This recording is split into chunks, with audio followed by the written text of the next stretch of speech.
Mga igan, general alarm na. Ibig sabihin po, lahat na ng bumbero sa Metro Manila ay pinagpaparesponde sa sunog sa Barangay St. Joseph sa San Juan.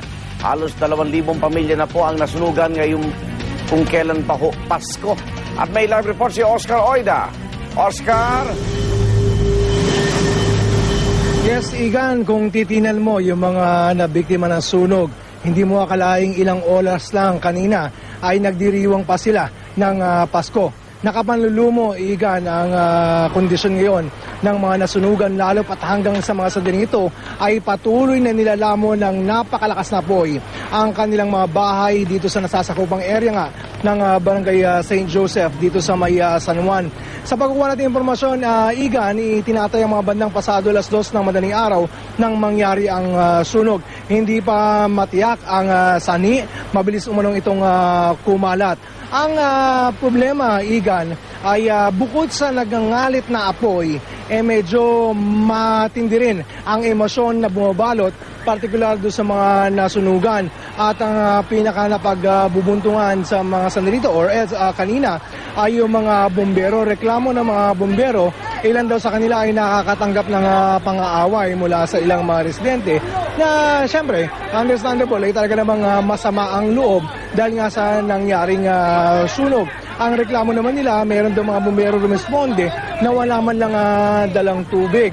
Bagay na pinabulaanan naman na nakausap namin bumbero at sabi nila sa jata talagang nauubusan ng mga tubig ang mga bumbero dahil nga sa lakas ng apoy. Ang nakikita natin dito, Igan, yung problema dahil nga sa nagkalat na yung mga tao dito sa may kalsada, nababarhan yung daluyan ng mga sakyan.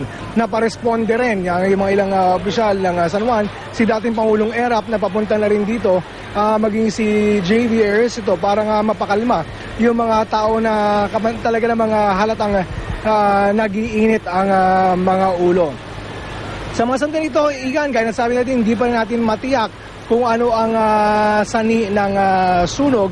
Bagamat kanina, habang nagko-cover tayo, talagang naagaw yung ating atensyon ng ilang grupo ng mga kalalakihan na tila may kinukuyog na isang lalaki.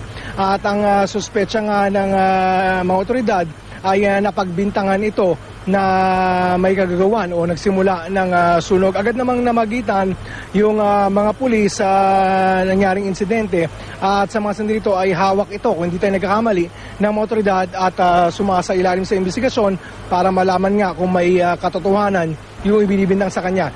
Task Force niya, General Alarm, ang alarma, Igan, 2,000 pamilya ang tinatayang apektado, mga 8 to 10,000 persons yan. Igan? Hanggang ngayon ba nasusunog pa o under control yan, Oscar? Yes, Igan, hanggang sa mga sandali ito ay nasusunog pa rin yung lugar.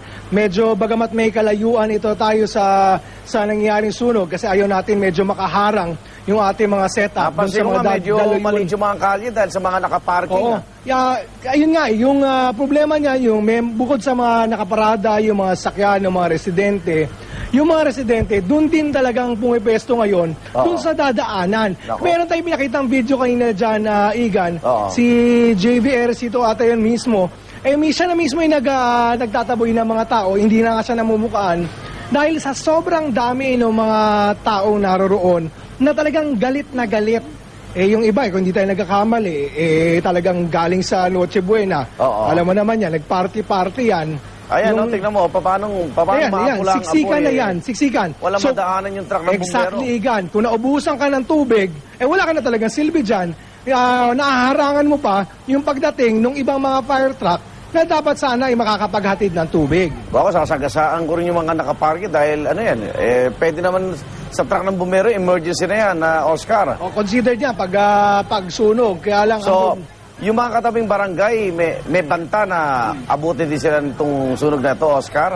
Well, sa mga sandaling ito, Igan, hindi pa natin na-verify yung threat na yan. Pero yan ang iniiwasan talaga. Dahil kung makita mo yung shot natin, yung top shot, malawak talaga. Kita mo yung mga poste ng ilaw na damay na.